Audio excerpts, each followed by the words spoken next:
India voice, आपकी सोच, आपकी आवाज। नमस्कार, खबर इंडिया वॉइस में आप सभी का स्वागत है। मैं हूं आपके साथ प्रज्ञा मिश्रा। बुलेटिन की शुरुआत करेंगे बड़ी और अहम खबर के साथ। तो सबसे पहले बात कर लेते हैं विश्व दिव्यांग दिवस पर। मंगलवार को लखनऊ में आयोजित राज्य स्तरीय कार्यक्रम में मुख्यमंत्री योगी आदित्यनाथ ने दिव्यांग बच्चों को सहायता उपकरण और उपहार वितरित किए। कार्यक्रम के दौरान माहौल तब और भावुक हो गया जब एक दिव्यांग बच्चे ने मंच की ओर देखते हुए जोर से जय श्री राम कहा। बच्चे की आवाज सुनकर मुख्यमंत्री मुस्कुराते हुए उसकी ओर बढ़े और उसके साथ कुछ देर तक बातचीत भी की। बातचीत के दौरान बच्चा बेहद उत्साहित दिखा और मुख्यमंत्री उसे मिलकर प्रफुल्लित नजर आए। योगी आदित्यनाथ ने कहा कि दिव्यांगजन समाज की प्रेरणा है और सरकार उसकी सुविधा, शिक्षा और स्वावलंबन के लिए निरंतर काम कर रही है। कार्यक्रम में बड़ी संख्या में दिव्यांगजन और उसके अभिभावक भी मौजूद रहे।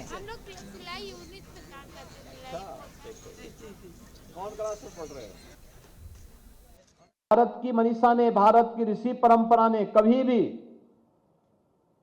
शारीरिक बनावट को व्यक्ति की सामर्थ्य को आंकने का माध्यम नहीं बनाया। हर व्यक्ति ईश्वरीय कृति है और मनुष्य उस ईश्वर की सर्वश्रेष्ठ कृतियों में से एक है।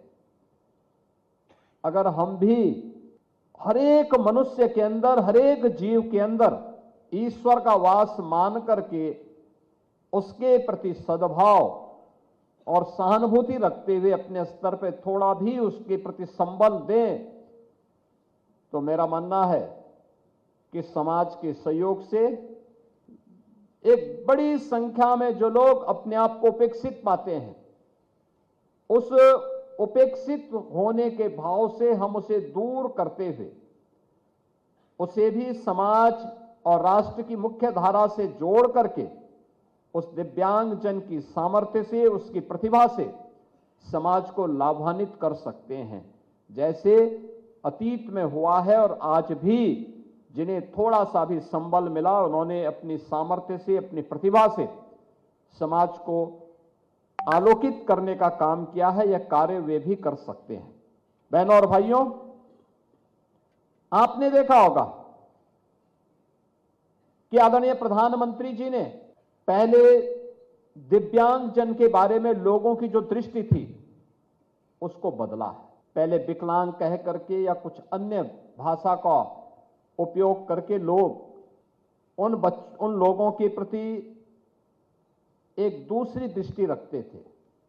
आदरणीय प्रधानमंत्री जी ने देशवासियों के सामने भाव रखा कि नहीं, अगर कहीं अभाव है तो ईश्वर ने उसकी प्रतिपूर्ति भी की है। हो सकता है कि शारीरिक रूप से उसका कोई अंग कमजोर होगा, लेकिन वह मानसिक रूप से परिपक्व है। आप उसे थोड़ा सा संबल दें, वो आगे बढ़कर के अपनी सामर्थ्य से, अपनी शक्ति से, अपने आत्मबल से वह समाज के लिए और राष्ट्र के लिए अत्यंत उपयोगी होने वाला है। अब रुक कर लेते अगली खबर की। खबर सीतापुर से है, जहां सोमवार को बीजेपी विधायक ज्ञान तिवारी के खिलाफ भीम आर्मी कार्यकर्ताओं ने जोरदार प्रदर्शन किया। विधायक द्वारा विवादित बयान में कार्यकर्ताओं को नीले कबूतर कहे जाने पर संगठन के लोग भड़क गए। विधायक का वीडियो वायरल होने के बाद मामला और गर्मा गया है।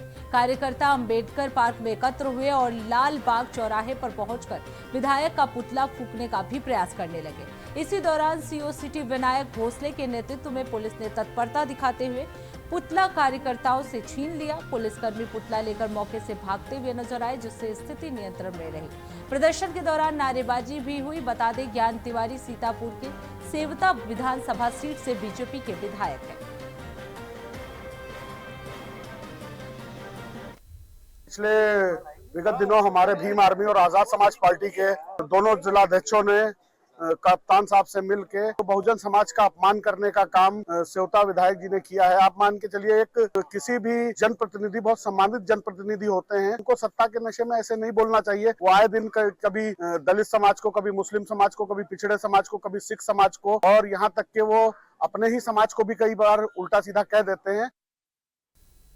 अब रुक कर लेते हैं अगली खबर की। खबर मुरादाबाद से है, जहां मुरादाबाद के बिलारी शाहबादा रोड स्थित एक रुई के प्लांट में आज भीषण आग लग गई। आपको बता दें, देखते ही देखते आग ने इतना विकराल रूप ले लिया कि प्लांट में रखा लाखों का सामान जलकर खाक हो गया। आग की लपटें इतनी तेज थी कि पास खड़ा एक ट्रक भी इसकी चपेट में आ गया। शुरुआती दौर में यह आशंका लगाई जा रही थी कि प्लांट की मशीन से निकली चिंगारी ने रुई की कर्तनों को सुलगा दिया है, लेकिन इसके बाद आग तेजी से फैल गई। फिलहाल मौके पर फायर ब्रिगेड की कई गाड़ियां मौजूद हैं और जवान आग पर काबू पाने की लगातार कोशिश कर रहे हैं। तो मुरादाबाद के बिलारी में रुई के प्लांट में ये भीषण आग लग गया। देखते ही देखते ये आग जो है वो पूरी तरह से विकराल रूप ले लिया, जिसके बाद से पुलिस जो है वो मौके पर पहुंची और फायर ब्रिगेड की टीम द्वारा कड़ी मशक्कत के बाद इस आग पर काबू पाया गया। अब रुक कर लेते हैं अगली खबर की। खबर संभल से है, जहां संभल के विवादित जामा मस्जिद बनाम श्री हरि मंदिर मामले की सुनवाई जो है आज कोर्ट में नहीं हो सकी। सुप्रीम कोर्ट के स्टे ऑर्डर के चलते पूरी कार्रवाई पर सीधी तरह से रोक लगा दी गई है। याचिकाकर्ताओं और पक्षकारों की मौजूदगी के बावजूद अदालत ने आज कोर्ट सुनवाई नहीं की और अब अगली तारीख 8 जनवरी तय कर दी गई है। ये मामला कानूनी पेचों में उलझा हुआ होने के कारण लगातार सुर्खियों में बना हुआ है और मंदिर मस्जिद विवाद पर सभी की नजरें टिकी हुई है। आपको बता दें, 24 नवंबर को जामा मस्जिद के सर्वे के दौरान हुई हिंसा के बाद से मामला और भी संवेदनशील हो गया था। तो संभल जामा मस्जिद बनाम श्री हरिहर मंदिर के इस मामले में सुप्रीम कोर्ट ने आज सुनवाई नहीं की और अगली तारीख जो है 8 दिसंबर दिया गया है।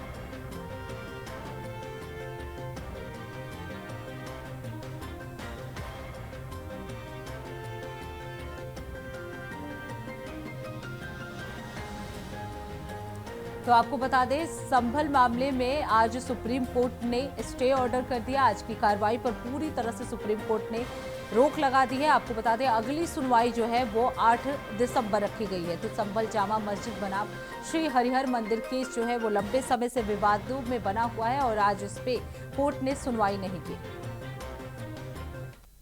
26 डेट लग गई है, क्योंकि उसमें सुप्रीम कोर्ट का आदेश है, जो न्यायालय का सर्वे का आदेश था उसके अगेंस्ट मस्जिद पक्ष हाई कोर्ट में गया। उसने न्यायालय सिविल जज सीनियर डिवीजन संभल के आदेश को सही ठहराया और उनकी जो रिट थी उसको निरस्त कर दिया गया। उस हाई कोर्ट के निर्णय के विरुद्ध वो सुप्रीम कोर्ट गए हुए हैं मस्जिद पक्ष। सुप्रीम कोर्ट ने उसमें स्टे जारी कर दिया है कि एक बार हियरिंग तो हो चुकी है, लेकिन अभी कोई ऑर्डर सुप्रीम कोर्ट ने पास नहीं किया है, इसलिए वो उनका स्टे ऑर्डर स्टैंड कर रहा है। तो इसलिए यहाँ सिविल जज सीनियर डिवीजन संभल महोदय ने उसमें 8 जनवरी 26 फिक्स कर दिया। तो पूरा मामला क्या है, किस तरीके का दावा पेश किया है आपकी ओर से? देखिए, हमने 19 नवंबर 2024 को एक दावा इस आशय का पेश किया था कि ये मस्जिद नहीं है, ये हरिहर मंदिर है और ये ASI प्रोटेक्टेड बिल्डिंग है, यानी ये पुरातत्व संग्रहालय है और जो सरकार के अधीन है। तो जो सरकार के अधीन बिल्डिंग है वो उस पर स्वामित्व सरकार का है, पुरातत्व विभाग का है, तो वो किसी की निजी नहीं है। तो उस बिल्डिंग में हर एक किसी को प्रवेश की अनुमति होनी चाहिए। उस बिल्डिंग में सामाजिक सांस्कृतिक गतिविधियां करने की इजाजत सभी को होनी चाहिए, केवल मस्जिद पक्ष को ही क्यों। और हमें भी उसमें अंदर जाने की और पूजा पाठ करने की अनुमति दी जाए। मेरा नाम शकील अहमद वासी एडवोकेट है। किस पक्ष से? मैं संबंध में जामा मस्जिद का जो पक्ष है उसकी तरफ से वकील है। 19 नवंबर 2024 को सिविल जज सीनियर डिवीजन का एक मामला दायर किया गया था, जिसकी आज सुनवाई हुई थी। जी, मैं 19 नवंबर 2024 को प्रस्तुत हुआ था सिविल जज सीनियर डिवीजन संबंध में, उसमें आज सुनवाई होनी थी, मगर ऑनरेबल सुप्रीम कोर्ट में इससे संबंधित विवाद पेंडिंग है। तो फिलहाल रुकते एक छोटे से ब्रेक के लिए। ब्रेक के बाद जल्द लौटेंगे। देखते रहिए इंडिया वॉइस। तो ब्रेक के बाद एक बार फिर आप सभी का स्वागत है। रुक कर लेते हैं खबरों की ओर। खबर सागौद से है, जहां यूथ कांग्रेस कोटा देहात ने कुंदनपुर की तत्कालीन सरपंच मीना देवी के खिलाफ ACB में दर्ज प्रकरण के विरोध में जोरदार प्रदर्शन किया। आपको बता दें, मुकुंद मैरिज हॉल से कार्यकर्ता काली पट्टी बांधकर मुख्य मार्ग पर होते हुए नारेबाजी करते हुए गांधी चौराहे तक पहुंचे और वहां टायर जलाकर विरोध प्रकट किया। यूथ कांग्रेस देहात जिला अध्यक्ष विजय प्रताप सिंह ने कहा कि पूर्व कैबिनेट मंत्री दिवंगत भरत सिंह की धर्मपत्नी मीना देवी पर आरोप राजनीति से प्रेरित है। उन्होंने कहा कि बीजेपी के शासन में पूर्व विधायक को सर्वश्रेष्ठ और ईमानदार विधायक के रूप में सम्मानित किया गया था और उनके परिवार द्वारा सार्वजनिक दान भी किया गया था। वक्ताओं ने जोर देकर कहा कि कांग्रेस पार्टी पूर्व मंत्री के परिवार के साथ खड़ी है और जब तक एसीबी प्रकरण वापस नहीं होगा संघर्ष जारी रहेगा। तो यूथ कांग्रेस ने एसीबी प्रकरण का विरोध किया, काली पट्टी बांधकर और टायर जलाकर ये विरोध प्रदर्शन जो है वो किया गया। भरत सिंह जी एक ऐसे ईमानदार व्यक्ति थे जो वसुंधरा सरकार जो भाजपा की मुख्यमंत्री थी उस टाइम भरत सिंह जी विधायक थे। तो उस समय भरत सिंह जी कुंदनपुर को राजस्थान में एक कांग्रेस के विधायक होते थे, उनको एक बेस्ट ईमानदार विधायक का अवार्ड दिया। आप भाजपा सरकार अगर इन ईमानदार विधायक को अगर सम्मानित करती है और आप उस ईमानदार विधायक की पत्नी पर एसीबी में आप झूठे मुकदमे दर्ज करा रहे हो तो वो एक सरासर गलत है और आप ये गलत कर रहे हो। युवा कांग्रेस के बैनर तले स्वर्गीय भरत सिंह जी कुंदनपुर की धर्मपत्नी सरपंच मीना कुमारी जी के ऊपर जो झूठे मुकदमे लगाए गए हैं उनको वापस लेने के लिए हम सब कांग्रेस के सिपाही, भरत सिंह जी के सिपाही यहाँ मौजूद हुए हैं। हम सबकी मांग है कि जो भरत सिंह जी की धर्मपत्नी मीना कुमारी जी हैं उनके ऊपर जो झूठे मुकदमे लगाए गए हैं वो जल्दी से जल्दी वापस लिए जाए। आज हम सब ने मिलकर शांतिपूर्वक तरीके से ये धरना दिया है। अभी एसडीएम साहब को ज्ञापन देंगे और अगर जल्दी से जल्दी अगर ये झूठे मुकदमे वापस नहीं लिए गए तो ये हर एक भरत सिंह जी का सिपाही सड़क पे आकर भरत सिंह जी की लड़ाई लड़ेगा। उनका परिवार, भरत सिंह जी का परिवार अकेला नहीं है, हम सब भरत सिंह जी का परिवार हैं और अंत तक इस लड़ाई में।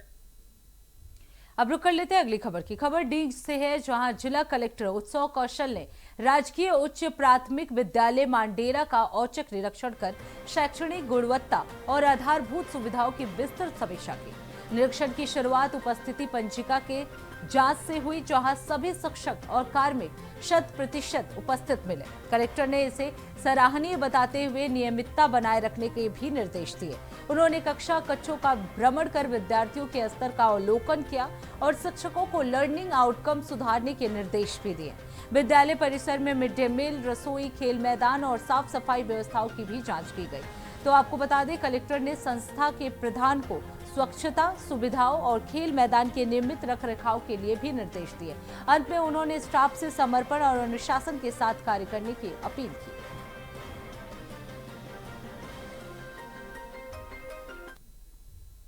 अब रुक कर लेते हैं अगली खबर की। खबर गाजीपुर के रजागंज क्षेत्र से है, जहां स्वाट टीम ने अपराधियों के विरुद्ध अभियान के तहत मुठभेड़ की, जिसमें 3 दिसंबर की रात मुखबिर की सूचना मिलने पर स्वाट प्रभारी रोहित कुमार मिश्रा और टीम गश्त पर थे।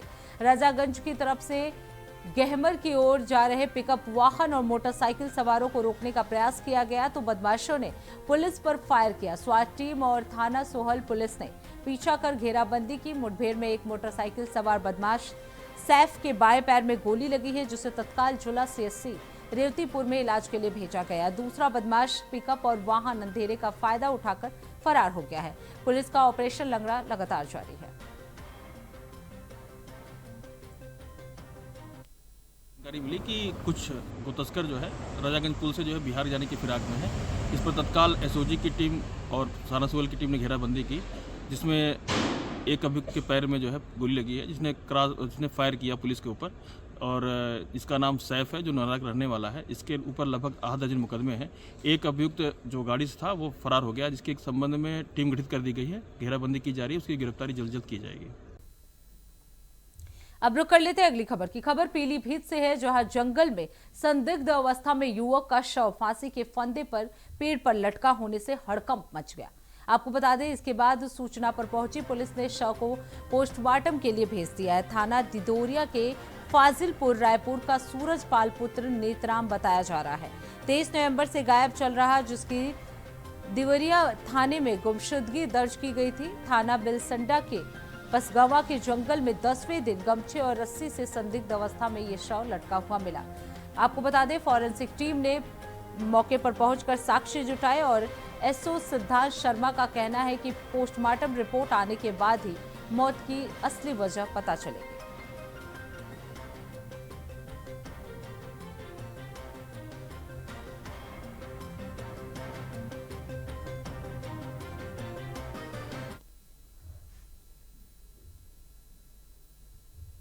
अब रुक कर लेते अगली खबर की। खबर पीलीभीत से है, जहां जहानाबाद क्षेत्र में जेएमबी तिराहे के पास एक निजी आम के बाग में मियां द्वारा बिना अनुमति बाजार का निर्माण किया जा रहा है। आपको बता दें, हिंदू परिवार द्वारा दी गई सूचना पर डायल 112 पुलिस मौके पर पहुंची और निर्माण कार्य को रोक दिया गया। पुलिस ने मजार पर सेवा करने वाले मुस्तफा मियां से संबंधित दस्तावेज दिखाने के लिए कहा, लेकिन उसके पास कोई दस्तावेज नहीं था। मुस्तफा मियां ने पुलिस को लिखित में बताया कि मजार हिंदू परिवार की निजी भूमि है और अब उनका उससे कोई वास्ता नहीं है। मजार निर्माण को रोकने के लिए बड़ी कार्रवाई की गई।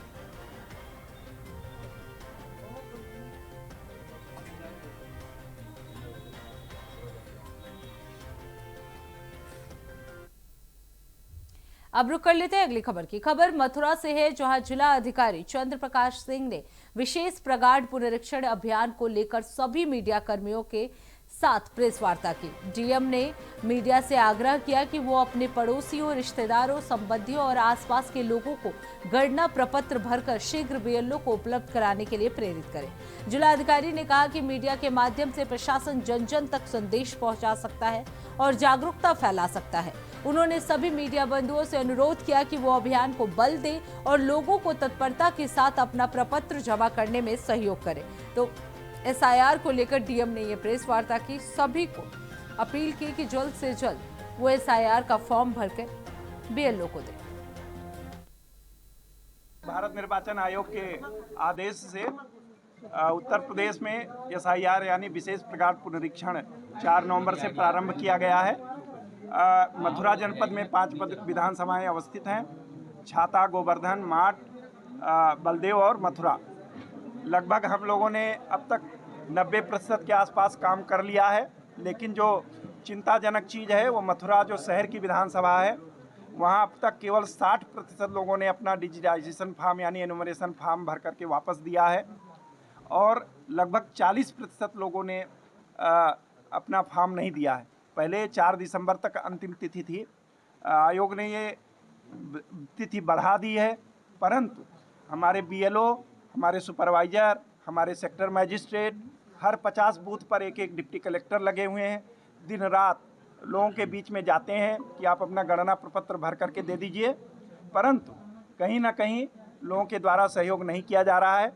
मैं आप लोगों को इसीलिए बैठक आज ये आयोजित की गई है कि हमारे मीडिया बंधु भी लगें और जो वोटर्स हैं वो अपने गणना प्रपत्र भर करके हमको तत्काल वापस कर दे ताकि उनका डिजिटाइजेशन कर दिया जाए। अब रुक करते अगली खबर की। डीएम आवास के बाहर डिवाइडर से टकराकर पलटा एक मैदा ट्रक, जिसमें आग लग गई। आपको बता दें, ये पूरा मामला जो है वो इटावा का है, जहां डीएम आवास के ठीक बाहर मंगलवार देर रात एक बड़ा हादसा हो गया। मैदा से लदा ट्रक डिवाइडर से टकरा गया और उसके बाद पलट गया। देखते ही देखते आग जो है वो पूरे ट्रैक्टर में लग गई। टक्कर इतनी जोरदार थी कि ट्रक की डीजल टंकी फट गई और पूरा वाहन मिनटों में धू कर चल गया। धमाकों और आग की तेज लपटों से आसपास में अफरा तफरी मच गई। आपको बता दें, ट्रक चालक मौके से फरार हो गया है, लेकिन परिचालन सुमित निवासी भिंड केबिन में फंस गया है। स्थानीय लोगों ने साहस दिखाते हुए उसे बाहर निकाला। सुमित को गंभीर हालत में जिला अस्पताल में भर्ती करा दिया गया है।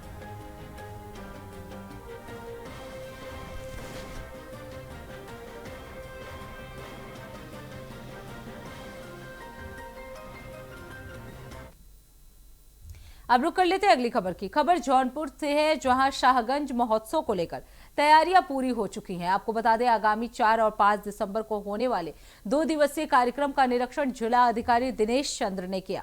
उन्होंने सुनिश्चित किया कि आयोजन में कोई कमी ना हो और अधिकारियों को निर्देश भी दिए। विधायक रमेश सिंह ने बताया कि 4 दिसंबर को मुख्यमंत्री सामूहिक विवाह योजना के तहत लगभग 750 बेटियों का कन्यादान करेंगे। महोत्सव में निषाद पार्टी के राष्ट्रीय अध्यक्ष संजय निषाद, योगी सरकार के मंत्री असीम अरुण, ओम प्रकाश राजभर, दयाशंकर सिंह समेत कई मंत्री और विधायक जो है वो शामिल होंगे। तो शाहगंज महोत्सव की तैयारियां जो है वो पूरी हो चुकी हैं। जिला अधिकारी ने पूरे कार्यक्रम का निरीक्षण किया। देखिए, ये हमारा परम सौभाग्य है कि हमारे यशस्वी मुख्यमंत्री महाराज योगी आदित्यनाथ जी ने जब से 2017 से मुख्यमंत्री सामूहिक विवाह योजना की शुरुआत की है, तो पहले 50,000 रुपये तक का उपहार हमारी बेटियों को दिया जाता था। लेकिन ये साल हमारे परम पूज्य मुख्यमंत्री महाराज योगी आदित्यनाथ जी ने ये 50,000 से बढ़ाकर ये धनराशि 1 लाख रुपये कर दी गई है, जिसमें 60,000 रुपया हमारे उस बिटिया के खाता में, जो इस सामूहिक विवाह योजना में सम्मिलित होंगी, 60,000 रुपया हमारे उस बिटिया के खाते में जाएगा। 25,000 रुपये का सामान उनको, जैसे सूट का कपड़ा, साड़ी, साया, ब्लाउज, चांदी की पायल हो गई, गद्दा हो गया, मैट्रेस हो गया, कंबल हो गया, ऐसी तमाम चीज़ें उनको दिया जाएगा और 15,000 रुपया आयोजन के खर्च के रूप में खर्च किया जाएगा। अब रुक कर लेते हैं अगली खबर की। उत्तर प्रदेश के बहराइच जनपद में जंगली जानवरों के हमलों का सिलसिला बढ़ता जा रहा है। आपको बता दें, कर्तनियाघाट रेंज के राजा राम टांडा गांव में 15 वर्षीय किशन, जो अपनी मां गुड्डी देवी के साथ खेत जा रहा था, अचानक तेंदुए ने उस पर हमला कर दिया। किशन तेंदुए के हमला करने के दौरान उसकी मां ने उसे बचाने की कोशिश की। हालांकि इस हमले में एक बकरी की मौत हो गई और किशन जो है वो गंभीर रूप से घायल हो गया।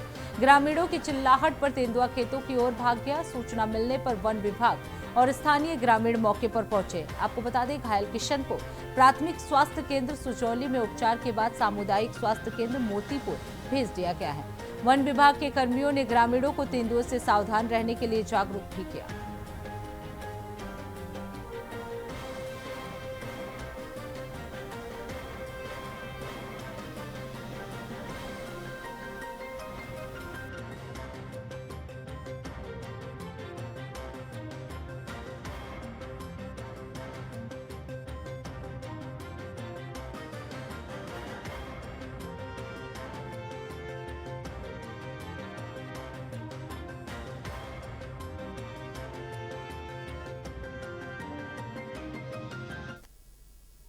अब रुक कर लेते हैं अगली खबर की। खबर वाराणसी से है, जहां कप सिरप सिंडिकेट मामले में ईडी की ताबड़तोड़ कार्रवाई जारी है। आपको बता दें, सोमवार सुबह ईडी की टीम सिंडिकेट कथित सरगना शुभम जायसवाल के वाराणसी स्थित घर पहुंची और वहां नोटिस चस्पा दिया। आपको बता दें, जानकारी के अनुसार शुभम जायसवाल की कई संपत्तियों की जांच की जा रही है, जिसमें प्रहलाद घाट और सगरा स्थित मकान भी शामिल है। ईडी ने दोनों स्थानों पर नोटिस चस्पाकर संपत्तियों से जुड़ी वित्तीय जानकारी की मांग की है। माना जा रहा है कि कप सिरप की अवैध आपूर्ति और उससे होने वाली कमाई के लिए प्रवाह को ट्रैक करने के लिए ईडी ने मनी लॉन्ड्रिंग एंगल से जांच तेज कर दी है। इससे पहले स्थानीय पुलिस और अन्य एजेंसियां भी इस नेटवर्क पर कई कार्रवाई कर चुकी हैं।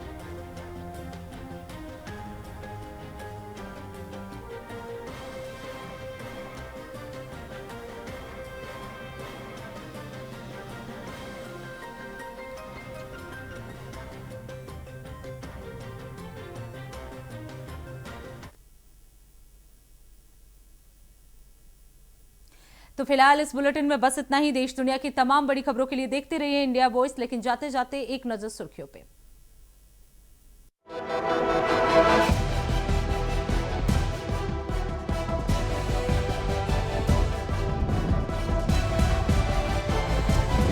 इंडिया वॉइस, आपकी सोच, आपकी आवाज।